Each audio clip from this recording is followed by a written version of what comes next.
네, 직설지간입니다. 정두원 전 의원, 서가번 전 의원 두 분과 함께합니다. 어서 오세요. 네, 안녕하십니까. 네, 한 주 잘 보내셨죠? 네. 폭염을 잘 이기고 계십니까? 네. 와, 정말 덥습니다. 정말. 네, 덥습니다.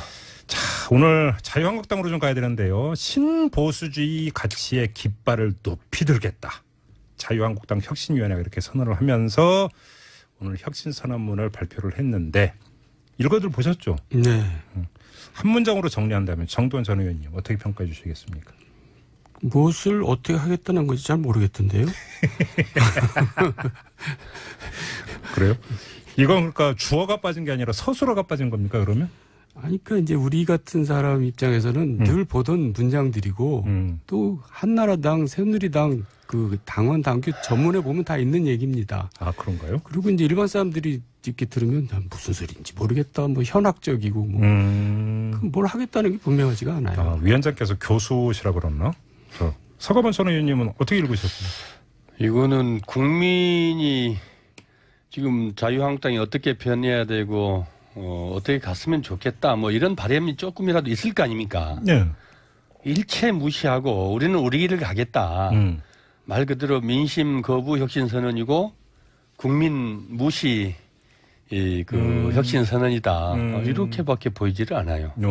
그래요? 예. 완전히 이 건전 보수로 가겠다는 또 이 정통 보수로서의 이 책무나 사명감은 예.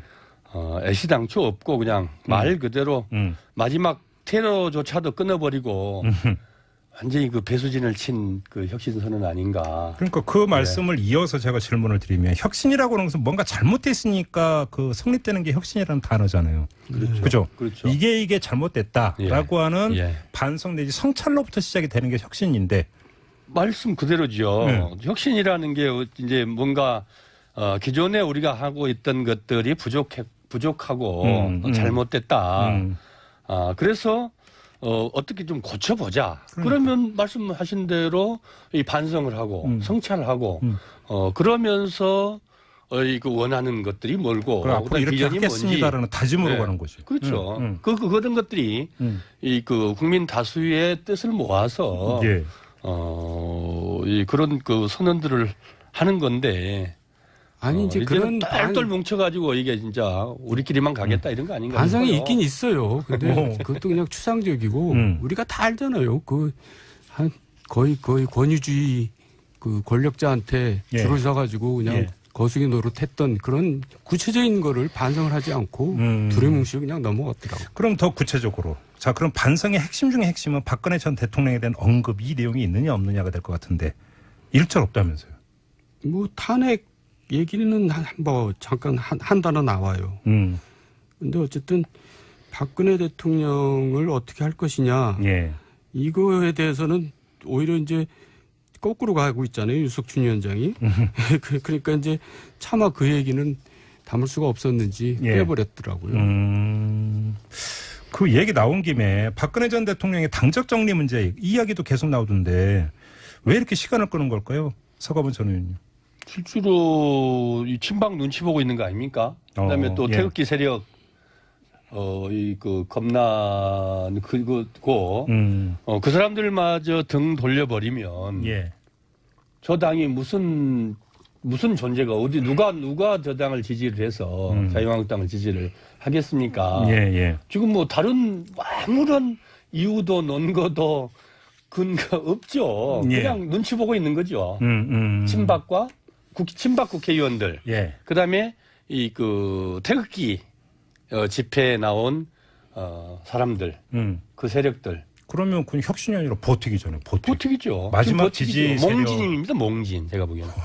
그러니까 이제 지난번에 탄핵 과정에서 일어났던 촛불 민심은 이제 왜 그게 폭발했냐면 70년대식의 사고방식을 가진 이제 지도자 행태와 지금 이제 21세기 사는 우리 일반 시민들의 그 사고방식과 이제 충돌한 거거든요. 근데 아직도 70년대 그 사고방식을 뭐 보존한다 그럴까? 그걸 옹호한다는 게 말이 돼요. 근데 지금 말씀 잘하시면 저도 한번 복기를 이렇게 다시 보니까 박근혜 전 대통령이 퇴행이라는 단어도 참 되게 점잖은 단어였다 싶을 정도로 시처 부적응이 아니라 시처 역류를 한 것 같더라고요. 아무리 되돌아보더라도. 그렇지 않습니까? 거의 70년대로 돌아갔었죠. 세계적 그런 거는 완전히 따로 가버리는. 네.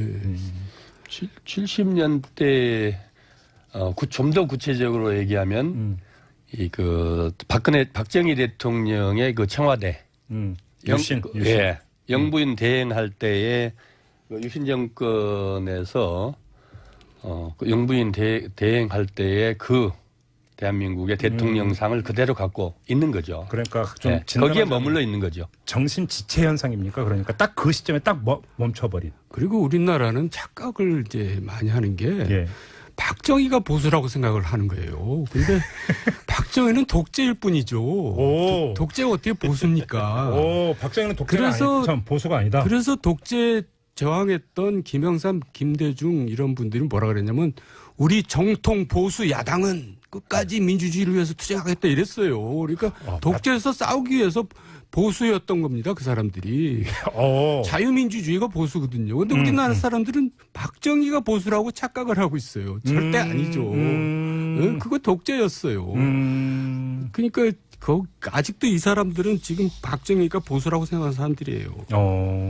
진단 자체가 완전히 지금 잘못되어 있다는 말씀이시네. 그러면 지금 혁신위원회가 신보수주의를 이야기를 했는데 그 내용이 뭔가를 봤더니 건국절 인정하고 대의제 민주주의 강조하고 서민 중심 경제 강조하고 뭐 이런 것들이 있는데 건국절 인정하는 게 또 들어가 있고 신보수주의가 절대 아니다 이런 진단이십니까? 아니 이제 건국절까지 얘기하면 길어지고 그러니까 생략하고요. 네. 일단 서민 중심 경제 가지고 뭐 결국 논란을 벌이다가 또 사퇴까지 하고 그랬다 그러잖아요. 얼마나 어처구니 없는 얘기입니까? 아니 그 지금 홍준표 대표가 옛날에 한나라당 시절에 아마 그 서민특위 위원장하고 그러지 않았었습니까? 그러니까요. 그러니까 시대를 도대체 거꾸로 가도 한참 거꾸로 가는 거지. 서민 정당이 아니고 어떻게 집권을 할 수가 있어요. 근데 이거 가지고 서로 싸우고 앉았으니 참 난센스도 그런 난센스가 없는 거죠. 부자 정당 선언한 거죠. 아 그렇게 보세요? 그런 거죠. 서민 경제, 서민자를 싫어하는 이 정당. 그다음에 그분이 또 혁신위원으로 들어와 있어서 이걸 논란을 벌여서 사퇴까지 했는데 그 서민이란 딱 그 한자를 가지고 시장 경제를 부정한다고 얘기하면서 그렇게 사퇴까지 할 정도면은 결국 그래서 우리가 늘 국민들이 늘 걱정하고 조롱했던 그 부자 정당의 모습들이 그 안에서 지금 그대로 자행되고 있는 거 아닙니까? 전국의 저 보수당의 지도자였던 카메론이 수상이 되면서 그 과정에서 뭐랬냐면 나는 토니 블레어의 난 적자다 이렇게까지 얘기했어요. 그러니까 이제 집권을 하기 위해서 나는 근로자 노동자 입장을 대변하겠다. 뭐 과감하게 변신하겠다. 이렇게까지 하는 겁니다. 정당이라는 것이. 그러니까 근데 캐머런 보수당이었고, 여기는 노동당이었고. 보수당이에요. 그 당이 이상한 당이 아니라. 그러니까 우리나라는 뭐가 지금 뭘 잘못 알고 있는 거죠. 그러니까 신보수든 그냥 보수든 뭔가 지금 그 번지수를 잘못 찾고 있다 이런 말씀이시네. 한마디로 정리를 하면. 학자들이 그냥 앉아가지고 그냥 보수 신보수라고 말은 거창하게 이렇게 해놨는데 결국 건국절 우리 뭐 논란 벌일 것 없이 임시정부 부정하고 있는 거 아니겠습니까? 미국조차도 독립절이 있지. 독립기념일이 있지. 사실 조지 워싱턴이 대통령 취임한 날이 건국절이 아니잖아요. 그럼 우리도 있으면 그런데 지금 여전히 그런 것들을 가지고 지금 자기들의 가치로 이렇게 내세우고 있는데 보수로 가겠다는 게 아니고 신보수주의가 아니고 신구구주의로 가겠다. 뭐 이 선언인 것 같아요. 아유, 알겠습니다. 이 선언에 대한 더 이상의 세세한 진단은 필요 없을 것 같고 지금 두 분의 말씀을 좀 종합을 하다 보니까 아무튼 근데 자유한국당 같은 경우는 이 신보수주의의 가치를 전면에 내걸면서 보수파 통합으로 가겠다 이런 구상 아니었습니까? 바른정당하고. 근데 사실 저희가 하태경 의원하고 인터뷰를 했는데 하태경 의원은 연말 되면은 자유한국당과 바른정당의 지지율이 크로스 현상이 나타날 것이다. 이렇게까지 이야기를 하던데 그러면 지금 바른정당과 통합이 되겠습니까? 이거 오히려 바뀌는 거 아닙니까? 정도원 전 의원님 지지율이 바뀐 적도 있고요. 엎치락뒤치락 했어요. 어떻게 전망하세요? 근데 이제 거기서 한 자릿수 가지고 그랬던 거고요. 결국은 저는 이제 지방 선거를 지나고 나서야 뭔가 이제 변화가 있을 거라고 생각합니다. 그 전에는 네. 합쳐지기가 힘들죠. 저렇게 그래요. 서로 사고 방식들이 다르니까. 그래요. 근데 좀 더 구체적으로 들어가서 지금 그 바른정당이 이제 이번에 휴가철을 맞아서 이제 전국 돌면서 보니까 뭐 남경필 지사, 원희룡 지사 이런 분들 다 또 전면에 내걸고 막 하는 거 보니까 이제 그 내년 지방선거에서 광역단체장, 그죠? 이거 어떤 재선을 노리고 있는 이런 어떤 기색이 역력하던데 그 가능성은 어떻게 보세요, 의원님은? 재선 일단 현역 프리미엄을 믿고 가는데 예. 정당으로서는 본인들도 굉장히 불안해하죠. 그래요. 그러니까 이 정당 이름으로 나가서 되겠느냐? 차라리 무소속으로 나가는 게 더 낫지 않겠느냐? 이런 고민할 정도로 지금 바른정당에 대한 지지는 굉장히 낮은 거죠. 제가 왜 여쭤봤냐면 아주 단순한 개선법인데 만약에 그 두 당이 보수 통합이 이루어지지 않은 상태에서 각각 후보를 내면 이길 가능성은 훨씬 더 희박해지는 거 아닙니까? 뭐 통합해서 후보 내도 별로 가능성 없어 보이는데. 한마디로 또 이렇게 일축을 하시면 우리 서가본 장관님 어떻게 전망하세요? 지금 현재로서는 그렇는데 지금 오늘 아까 다시 혁신 얘기를 합니다마는 예. 결국 저분들의 이 그 진단과 전망은 결국 그 지자체 선거 앞두고 우리가 눈덩이 굴릴 때 왜 연탄 넣어서 처음에 코알을 만들지 않습니까? 많이 해본 그럼요. 경험난 것도 있어요. 예, 그 코알을 지난번 홍준표 후보가 받았던 25% 우리는 이거라도 우리 호주머니에 넣고 가야 되겠다. 이런 아주 근시안적인 소화적인 그런 그 발상에서 출발을 하고 있는 것 같은데 지금 정 의원님 말씀대로 예. 우리 국민들이 원하는 건 지금 그 모습이 아니잖아요. 야당의 더군다나 이 보수 정당에 원하는 모습들은 그런 이 작은 것들이 아니지 않습니까? 예. 결국 기왕에 야당이 됐으면 국정의 한 당사자로서 충분하게 자기 역할이 있다고 보고 그 역할들을 제대로는 보여주라는 건데. 그거는 안 내놓고 지금 떡만 갖고 지금 이렇게 싸우고 있으니까 주물럭거리고 있으니까 답답하죠. 실제로 이렇게 해서 합친들 애시당초 합쳐 지지를 않는다고 보고요. 예. 또 합쳐진들 또 무슨 의미가 있겠습니까? 그러면 다른 각도에서 오늘 나온 보도로 보면은 바른정당과 자유한국당이 아니라 바른정당과 국민의당의 정책연대 얘기가 나오고 더 구체적으로 바른정당의 김무성 의원, 그다음에 국민의당의 안철수 전 대표가 서로 연결이 돼 있다. 네. 뭐 의원들이 뭐 공부 모임 만들고 있다. 이런 얘기가 나오던데. 저는 예, 말씀하세요. 저는 좋은 모습이라고 봅니다. 그래요. 실제로 정부에서도 문재인 정부에서도 지금 뭐 100대 과제 내고 다 정부 운영 기본 계획 또 국정 운영 계획 다 내고 하는데. 그러면 야당도 각 이슈별로 또 각 정책 사안들별로 예. 서로 연대할 것들은 연대하고 또 치열하게 토론해서 안들을 만들어서 그거 가지고 국회에서 정책 토론하고 정책 논쟁 벌이고 경쟁 벌이고 하는 것이 우리 국민들이 지금 원하는 정당들에 대한 모습들 아니겠습니까? 근데 제가 예. 질문드린 취지는 자꾸 만나다 보면 스파크 튀는 법이라고. 예. 이게 그러니까 또 다른 어떤 더 큰 그림으로 가는 거 아닌가라고는 궁금증 때문에 한번 여쭤보는 거예요. 제가 생각할 때는 그거 안 되고요. 왜냐하면 올드보이들이 지금 하도 상황이 답답하니까 국민 시선을 좀 다시 한번 끌어볼까 이제 뭐 이렇게 몸부림 쳐보는 겁니다. 근데 이미 그렇게 진단하세요? 이미 국민들은 이제 그 올드보이들에 대한 관심은 없어졌어요. 잠깐만 안철수 전 대표도 올드보이 이제 들어가는 올드보이로 들어가죠. 역시 가차 없으시네. 네. 아니 그거를 여기서 맨날 얘기해봐야 국민들한테 물어봐야지 알아요. 국민들은 제가 물어보면 이미 이제 관심들은 다 벗어났더라고요. 그럼 마지막으로 이 질문을 드리려고 했는데 이 질문 저는 그래도 질문은 드릴게요. 근데 대답을 이미 저는 알아. 자 뭐냐면 정두환 전 의원께서 바로 이 직설 코너에 안철수 전 대표는 이제 종쳤다라고 이제 딱 선언하신 바가 있습니다. 기억하시죠? 근데 8월 27일 날 전당대회인데 안철수 전 대표가 다시 대표 경선에 출마하는 이야기가 나오고 있습니다. 이거 어떻게 받아들여요? 그것도 그래요. 그분은 항상 뭐가 결단을 못 내려요.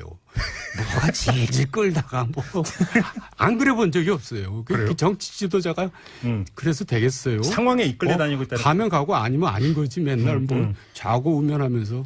아니 그거 좀 아니 근데 뭐 이렇게 밑에서부터 이렇게 원외진과 그 지역 위원장들의 어떤 충원으로 서명까지 받아서 출마해 주십시오면 제가 생각이 없었는데 그래도 여러분들의 뜻이 그러면 그냥 받아 안겠습니다. 우리가 이제 그런 모습도 한두 번 봤으니까 이제 정말 진절머리가 납니다. 서가분 전 의원은 어떻게 평가하세요? 안철수 후보 입장에서 고민스럽죠. 그래요. 근데 지금 정 의원님 말씀대로 그 고민에 일단이라도 준비를 오랜만에 나왔잖아요. 공석에.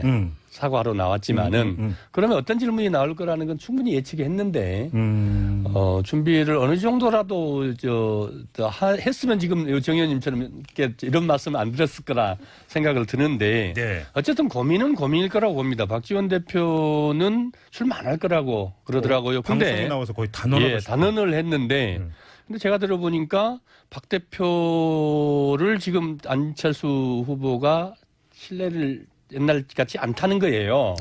또 지방선거에 또 이 전남도지사를 나가고 싶다 뭐 이런 얘기들이 돌고 누가?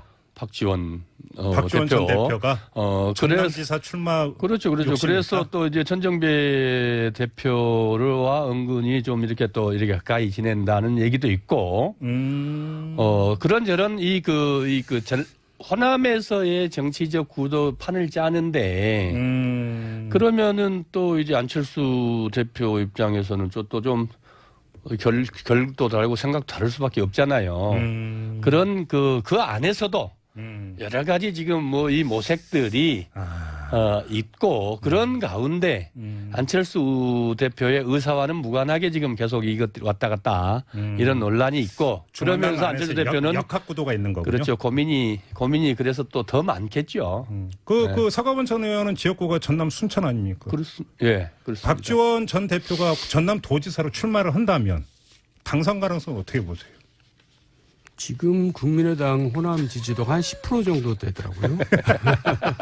그러니까 이제 민주당은 한 60% 나오는데 그럼 뭐 결과에 뻔한 거 아니겠어요? 대략 난감한 질문을 그런 정도원 전 의원께서 질문이네요. 한마디로 받아주시네요. 자, 그럼 마지막으로 정도원 전 의원께 이건 그 시나리오인데 안철수 전 대표가 나와서 다시 대표가 됐다고 쳐요. 그래도 종친 겁니까? 그러니까 이제 나와서 될지 안 될지도 모르지만 된다 한들 국민의당은 전혀 뭐 나아질 게 하나도 없습니다. 역시 짧고 굵었습니다. 네. 자, 오늘 이렇게 직설 마무리하고 두 분과 인사 나누겠습니다. 서가번 전 의원 수고하셨고요. 네, 정도원 전 의원 수고하셨습니다. 네, 고맙습니다. 감사합니다. 네. 거수기 노릇했던 그런 구체적인 거를 반성을 하지 않고 두리뭉실 그냥 넘어갔더라고요. 그럼 더 구체적으로. 자, 그럼 반성의 핵심 중에 핵심은 박근혜 전 대통령에 대한 언급 이 내용이 있느냐 없느냐가 될 것 같은데 일절 없다면서요. 뭐 탄핵 얘기는 뭐 잠깐 한 단어 나와요. 근데 어쨌든 박근혜 대통령을 어떻게 할 것이냐. 이거에 대해서는 오히려 이제 거꾸로 가고 있잖아요. 유석춘 위원장이. 그러니까 이제 차마 그 얘기는 담을 수가 없었는지 빼버렸더라고요. 그 얘기 나온 김에 박근혜 전 대통령의 당적 정리 문제 이 이야기도 계속 나오던데 왜 이렇게 시간을 끄는 걸까요? 서가번 전 의원님. 실제로 이 친박 눈치 보고 있는 거 아닙니까? 그다음에 또 태극기 세력 그 겁난 그거 그 사람들마저 등 돌려버리면 저 당이 무슨 존재가 어디 누가 저 당을 지지를 해서 자유한국당을 지지를 하겠습니까? 지금 뭐 다른 아무런 이유도 논거도 근거 없죠. 그냥 눈치 보고 있는 거죠. 친박 국회의원들. 그다음에 이 그 태극기 집회에 나온 사람들, 그 세력들. 그러면 그건 혁신이 아니라 버티기잖아요. 버티기죠. 마지막 지지 세력. 몽진입니다. 몽진. 제가 보기에는. 그러니까 이제 지난번에 탄핵 과정에서 일어났던 촛불 민심은 이제 왜 그게 폭발했냐면 70년대식의 사고방식을 가진 이제 지도자 행태와 지금 이제 21세기 사는 우리 일반 시민들의 그 사고방식과 이제 충돌한 거거든요. 아, 예, 근데 예. 아직도 70년대 그 사고방식을 뭐 보존한다 그럴까? 그걸 옹호한다는 게 말이 돼요. 근데 지금 말씀 잘하시는 네. 저도 한번 복기를 이렇게 다시 보니까 네. 박근혜 전 대통령이 퇴행이라는 단어도 참 되게 점잖은 단어였다 싶을 정도로 네. 시처 부적응이 아니라 시처 역류를 한 것 같더라고요. 아무리 되돌아보더라도. 그렇지 않습니까? 거의 70년대로 돌아갔었죠. 세계적 그런 거는 완전히 따로 가버리는. 네. 70년대 좀 더 구체적으로 얘기하면 이 그 박정희 대통령의 그 청와대 유신. 예, 영부인 대행할 때에 그 유신 정권에서 그 영부인 대행할 때에 그 대한민국의 대통령상을 그대로 갖고 있는 거죠. 그러니까 좀 예, 거기에 머물러 있는 거죠. 정신 지체 현상입니까? 그러니까 딱 그 시점에 딱 멈춰버린. 그리고 우리나라는 착각을 이제 많이 하는 게 예. 박정희가 보수라고 생각을 하는 거예요. 선언이다. 이렇게밖에 보이지를 않아요. 그래요? 예. 완전히 이 그 건전 보수로 가겠다는 또 이 그 이 정통 보수로서의 이 책무나 사명감은 예. 애시당초 없고 그냥 말 그대로 마지막 테러조차도 끊어버리고 완전히 그 배수진을 친 그 혁신선언 아닌가. 그러니까 그 말씀을 이어서 제가 질문을 드리면 혁신이라고 하는 것은 뭔가 잘못됐으니까 그 성립되는 게 혁신이라는 단어잖아요. 그렇죠. 그렇죠. 이게 잘못됐다라고 하는 예. 반성 내지 성찰로부터 시작이 되는 게 혁신인데 말씀 그대로죠. 혁신이라는 게 이제 뭔가 기존에 우리가 하고 있던 것들이 부족하고 잘못됐다. 그래서 어떻게 좀 고쳐보자. 그러면 말씀하신 대로 이 반성을 하고 성찰하고 그러면서 그 원하는 것들이 뭘고 앞으로 이렇게 하겠습니다라는 다짐으로 네. 가는 거죠. 그렇죠. 그런 것들이 이 그 국민 다수의 뜻을 모아서 예. 이 그런 그 선언들을 하는 건데. 아니 이제 그런 똘똘 뭉쳐가지고 이게 진짜 우리끼리만 가겠다 이런 거 아닌가? 반성이 싶어요. 있긴 있어요. 근데 그것도 그냥 추상적이고 우리가 다 알잖아요. 그 한 거의 권위주의 그 권력자한테 예. 줄을 서가지고 그냥. 네, 직설지간입니다. 정두원 전 의원, 서가번 전 의원 두 분과 함께합니다. 어서 오세요. 네, 안녕하십니까. 안녕하세요. 네, 한 주 잘 보내셨죠? 네. 폭염을 잘 이기고 계십니까? 네. 와, 정말 덥습니다. 정말. 네. 네, 덥습니다. 자, 오늘 자유한국당으로 좀 가야 되는데요. 신보수주의 가치의 깃발을 높이 들겠다. 자유한국당 혁신위원회가 이렇게 선언을 하면서 오늘 혁신선언문을 발표를 했는데 읽어들 보셨죠? 네. 한 문장으로 정리한다면 정두원 전 의원님 어떻게 평가해 주시겠습니까? 무엇을 어떻게 하겠다는 건지 잘 모르겠던데요. 그래요? 이건 그러니까 주어가 빠진 게 아니라 서술어가 빠진 겁니까 그러면? 아니, 그러니까 이제 우리 같은 사람 입장에서는 늘 보던 문장들이고 또 한나라당, 새누리당 그 당원 당규 전문에 보면 다 있는 얘기입니다. 아, 그런가요? 그리고 이제 일반 사람들이 이렇게 들으면 무슨 소리인지 모르겠다. 뭐 현학적이고 뭐 뭘 하겠다는 게 분명하지가 않아요. 아, 위원장께서 교수시라고 그랬나? 서가번 전 의원님은 어떻게 읽으셨어요? 이거는 국민이 지금 자유한국당이 어떻게 변해야 되고 어떻게 갔으면 좋겠다 뭐 이런 바람이 조금이라도 있을 거 아닙니까? 네. 일체 무시하고 우리는 우리 길을 가겠다. 말 그대로 민심 거부 혁신 선언이고 국민 무시 혁신. 근데 박정희는 독재일 뿐이죠. 오. 독재가 어떻게 보수입니까? 오, 박정희는 독재가 그래서 참 보수가 아니다. 그래서 독재 저항했던 김영삼, 김대중 이런 분들이 뭐라 그랬냐면 우리 정통 보수 야당은 끝까지 민주주의를 위해서 투쟁하겠다 이랬어요. 그러니까 독재에서 싸우기 위해서 보수였던 겁니다. 그 사람들이. 자유민주주의가 보수거든요. 그런데 우리나라 사람들은 박정희가 보수라고 착각을 하고 있어요. 절대 아니죠. 그거 독재였어요. 그러니까 아직도 이 사람들은 지금 박정희가 보수라고 생각하는 사람들이에요. 진단 자체가 완전히 지금 잘못되어 있다는 말씀이시네. 그러면 지금 혁신위원회가 신보수주의를 이야기를 했는데 그 내용이 뭔가를 봤더니 건국절 인정하고 대의제 민주주의 강조하고 서민 중심 경제 강조하고 뭐 이런 것들인데 건국절 인정하는 게 또 들어가 있고 신보수주의가 절대 아니다 이런 진단이십니까? 아니 이제 건국절까지 얘기하면 길어지고 그러니까 생략하고요. 네. 일단 서민 중심 경제 가지고 뭐 결국 논란을 벌이다가 또 사퇴까지 하고 그랬다 그러잖아요. 얼마나 어처구니 없는 얘기입니까? 아니 그 지금 홍준표 대표가 옛날에 한나라당 시절에 아마 그 서민특위 위원장하고 그러지 않았었습니까? 그러니까요. 그러니까 시대를 도대체 거꾸로 가도 한참 거꾸로 가는 거지. 서민 정당이 아니고 어떻게 집권을 할 수가 있어요. 근데 이거 가지고 서로 싸우고 앉았으니 참 난센스.